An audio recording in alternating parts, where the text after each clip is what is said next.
RTL Matin. On n'est pas forcément d'accord.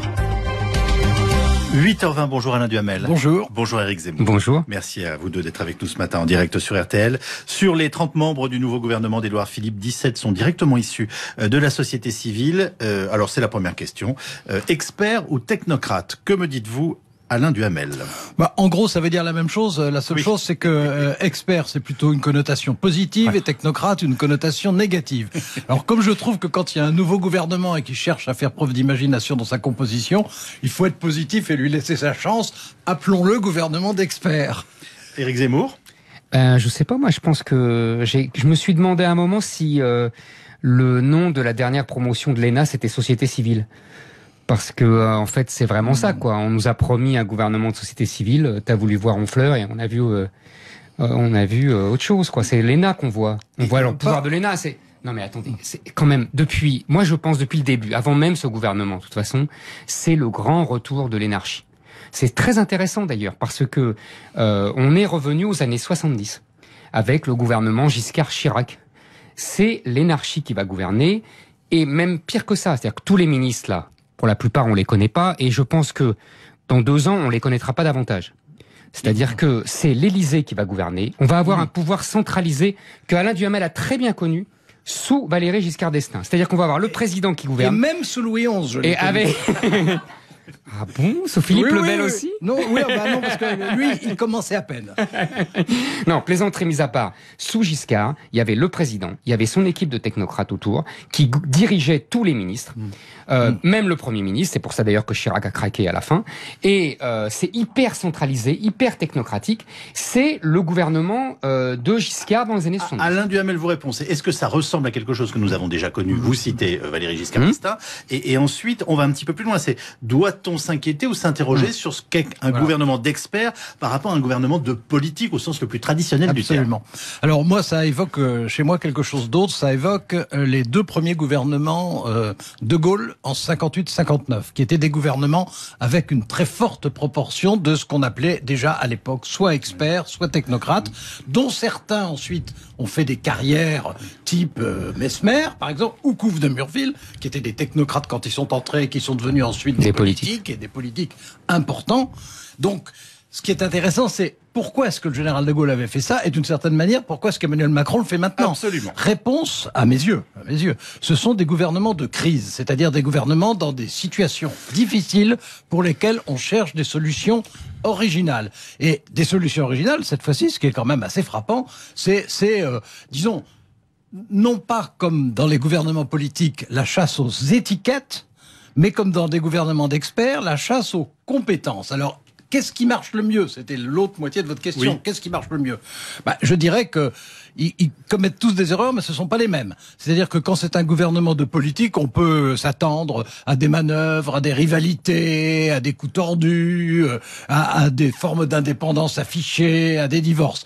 Quand ce sont des experts, à des maladresses, parce que il y en a quelques-uns, quand j'ai vu la liste, dont je me suis dit, mais qu'est-ce qu'ils vont donner à l'Assemblée nationale, en tout cas au début? Il y aura peut-être des révélations, mais au début, et puis qui, surtout, et c'est ça qui, à mes yeux, pose un problème, comment est-ce qu'ils comprendront les réactions des Français? Quel rapport est-ce qu'ils auront avec l'opinion? Quel rapport est-ce qu'ils auront avec les lecteurs? Ça ne peut pas être le même que quand il s'agit de politique. Normalement, quand ils viennent de la société civile, on devrait se dire qu'ils doivent connaître à peu près ce qu'est le pays. Mais il y a une autre question qui est sous-jacente, c'est est-ce qu'on a les bons experts au bon endroit? Non, mais attendez. Tout le monde s'interroge sur les responsabilités de Madame Parly. Enfin, on peut en citer d'autres comme ça. Mais pourquoi plus elle? Oui, non, mais j'ai bien compris. Mais pourquoi elle plus que Sylvie Goulard qui était pas moins. Et qui n'était pas spécialiste. Pas moins, mais d'ailleurs, allez. L'idée selon laquelle un expert, c'est forcément l'expert d'un sujet. Non, un expert, c'est quelqu'un ayant une certaine formation, et c'est comme les politiques, à eux de savoir aussi s'adapter. Attendez-moi, donc on a un gouvernement de premier de la classe, alors, c'est ça? Tout à fait, et c'est pas premier de la classe, c'est le gouvernement, c'est le vieux rêve saint-simonien du gouvernement par la science. C'est-à-dire C'est ça l'expertise. Ah oui, ça rassure. C'est là, Alain revient au général de Gaulle. En fait, la vraie origine, c'est le mouvement saint-simonien au milieu du 19e siècle qui dit voilà comte, maintenant bien sûr, pas le duc, neveu, hein, bien sûr, pas le grand écrivain évidemment. Oh. Bah oui, mais c'est mieux. Ils s'appellent de la même façon. Oui, ils étaient même de la même famille.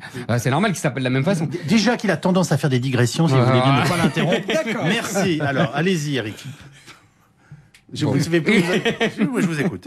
Bon, donc ça, c'est... Premier de la classe. Premier de la classe. Et plutôt, c'est même, la plaisanterie mise à part, c'est même le gouvernement de la science. C'est-à-dire que c'est l'idée que la politique n'existe pas, on est dans l'anti-Machiavel, on est dans l'anti-politique, et c'est l'idée que il y a des solutions objectives, scientifiques, c'est le scientisme du 19e siècle, et que tout va... Et c'est ça, ce gouvernement. Et ça contredit toute opposition sur le papier, parce que face à la mais science... évidemment, vous avez tout compris. Voilà. Et c'est pour ça que c'est la coupure très rapide entre ce gouvernement et le pays qui va arriver, parce qu'on va leur dire, voilà, c'est comme ça, et pas autrement, parce que c'est bien, parce que c'est bon, parce que c'est la vérité, et dégager, il y a à circuler, il n'y a rien à voir. Alors, le fait que les gens soient compétents, il faut quand même pas présenter ça comme un handicap non plus, parce que c'est un peu paradoxal. Et le fait qu'ils aient une formation qu'on leur envie, vous et moi, là aussi, il faut pas leur reprocher. Moi, ce qui me frappe, j'en reviens à mon idée, ça n'est pas par hasard quand il y a un gouvernement d'experts, c'est parce qu'on est dans une période de crise, de difficulté, qu'il faut surtout, et c'est ça le fond des choses, imaginer des solutions différentes. Imaginer des solutions différentes. Bosser surtout. Et bien entendu, mais ça veut dire, imaginer des solutions différentes, ça veut dire qu'il faut qu'il y ait un cap politique, et ça, ce ne sont pas les experts qui peuvent le donner, c'est le président de la République, mais qu'ensuite, il y a des gens susceptibles de mettre ça en œuvre, disons, sans trop d'état d'âme. Mais alors, il y a un point sur lequel je suis d'accord avec Eric, je suis d'autant plus d'accord que j'avais déjà dit à cette antenne, donc ça m'est assez facile, c'est que quand il y a un gouvernement d'experts, ça veut dire qu'il y a un renforcement du pouvoir présidentiel. Un gouvernement d'experts, c'est un gouvernement d'experts au service du président. Évidemment. Ça veut dire que plus il y a d'experts au gouvernement, plus la conduite sera en fait politique et centralisée. Parce que c'est le président de la République. Je dis ça depuis le début. Et bon courage aux groupes parlementaires d'opposition. Avant de venir au groupe parlementaire... Pourquoi bon courage, ils serviront à rien, ils hurleront. Mais si, non, il y en a qui sont capables de faire autre chose que de hurler dans l'opposition. Oui, bien sûr, mais je veux dire qu'ils servent l'opposition dans un parlement. Déjà que la majorité dans ce parlement servira à rien. Mais alors l'opposition... Alors il y aura quand même quelque chose de très intéressant pour les Français. Ça sera quand ils écoutent à la télévision et à la radio les débats, ils verront le dialogue entre un expert qui fait des propositions et des politiques qui les critiquent. Et ça, c'est pour le coup, c'est très pédagogique et il en sort souvent de bonnes choses. J'insiste sur une autre notion, Eric, si vous le voulez bien, c'est que Emmanuel Macron veut des cabinets plus resserrés. Donc il n'y aura plus des dizaines et des dizaines de conseillers. Donc il y a effectivement, dans tous les sens du terme, une concentration du pouvoir. Et vous nous dites l'un et l'autre ce matin très clairement, tout ça c'est au service du président. Évidence. Alors il y a une curiosité. Et en plus, vous avez vu, il y a pas un politique depuis le départ de Bayrou. Il n'y a pas un politique. Il a mis ses hommes à lui. Donc il n'y a personne qui fera contre-poids. Pas seulement à lui. Non, mais bien sûr, bien sûr. Poids lourd supplémentaire. Ah oui, il n'y en a pas du tout. Bah si, il y a comme poids lourd, il y en a 3 qui étaient déjà là quand même. Vous avez un poids lourd, vous? Jean-Yves Le Drian. Oui, Le Drian. Le Drian. Non, mais Le Drian, c'est à part. Ah bah, c'est à part. Le Drian, le maire. Non, mais Le Drian, le maire, non, le maire. Le maire, il sera dans la main de ces technos de Bercy, comme ils sont tous à Bercy. Et puis voilà. Le Darmanin, encore plus, et voilà. Je vous parle pas de Darmanin. Non, mais même le maire, Non, mais Drian, je suis d'accord. Et Collomb, c'est quelqu'un qui ne manque vraiment pas ni d'autorité. Non, mais. Une petite parenthèse. Oui, pardon. Nicolas Hulot, on sait ce qu'il fait dans son ministère? Je sais pas, je l'ai pas entendu, moi. Non, moi non plus. Non, mais je sais. Oui, mais il s'exprime ces jours-ci. J'ai vu ça. Oui. Alors, bon, pour le coup, qu'il y a un ministre de l'Environnement. Non, mais pour le coup, c'est entre guillemets un expert aussi. Oui, c'est un expert. Absolument. C'est un expert du domaine qui le. Non, mais attendez pas. Mais je voudrais quand même. Il y a une curiosité qui n'a pas été beaucoup relevée, qui, à ma connaissance, n'a aucun précédent sous la Ve République ni avant. C'est qu'on a toute une série de ministres et de secrétaires d'État dont les attributions ne sont pas définies, absolument pas précisées. Ça va dans notre sens. Les ministres voltigeurs. Voilà. On est ministre auprès d'un ministre ou on est secrétaire d'État auprès d'un ministre pour faire quoi? Ah bah ça, vous verrez bien un jour. Mais parce qu'il fallait bien vous donner une place. Enfin, mais avant, dans ces cas-là, on disait secrétaire d'État chargé du tourisme, secrétaire d'État chargé des anciens combattants, etc. On faisait semblant de trouver un intitulé. Là, c'est rien du tout. Et la conclusion pour Éric Zemmour. Écoutez, moi, je voudrais revenir sur un petit point pour vous montrer l'esprit. On a parlé tout à l'heure de ministre de la Défense. Non, des armées. Des armées. Enfin. Il s'appelle ministre des armées. Ministre de la guerre. Non, des armées.